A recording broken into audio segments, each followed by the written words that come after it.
ها زه لالیا بسم الله لالیا څه سوال د الیکشن د ووټ چاله ورکو دغه روان دی ووټ چاله ورکو لالیا ووټ په پټو سترګو جمعیت له ورکوي جمعیت له ولې ورکوي لالیا چې دا څومره پارټۍ چې دي اوس چې موږ ته د زنده‌باد او د مرداباد نارې وایي هغه وخت کې دا ټولې پارټۍ کوم ځای کې وي لالیا چې په دې خاوره باندې د انګریز حکومتو او په هندوستان پاکستان بنګال دا ټول درې واړه ریاستونه د یو انګریز د قدم د لاندې او انګریز په موږ باندې چې څه کول هغه یې کول لالیا په هغه وخت کې کومه یوه سیاسي پارټي وه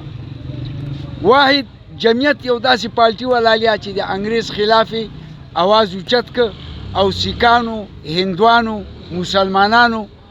د دغه جمعیت په اقتدا کې لالیا انګریز د دې وطن نه وزغلو او چې کله انګریز د دې وطن نه وزغلو لالیا د هغې نه وروسته پاکستان او هندوستان جوړ شو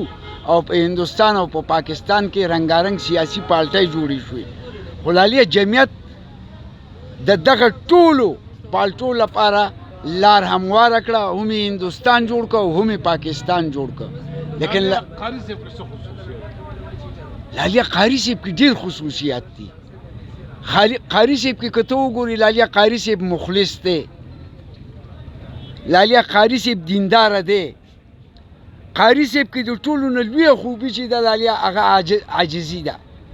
د قاری صاحب عاجزي که زه وایم په دې ټول بډګرام تقسیم کې لالیا نو دا خلک په کمو خویږي او د قاری صاحب عاجزي به پسې واشي قاری صاحب کې کومه یوه خوبي نشته لالیا چې د هغې په وجه موږ قاری صاحب رد کړو قاری صاحب په زیاتو ټوتو پتو نه پوهېږي په دپړه دوپړه به نه پوهېږي په ټنګه ټونګه به نه پوهېږي د شرابو په څکلو به نه پوهېږي په ګډا به نه پوهېږي نو لالیا دې کارونو لپاره خو موږ ځان له شاخیلان ساتل دي اورې نو چې اوس دا د شاخیلانو د کار مطالبه موږ د قاری صاحب نه وکړو نو بیا دا شاخیلان سره ساتل دي لالیا دا مطالبه د قاری صاحب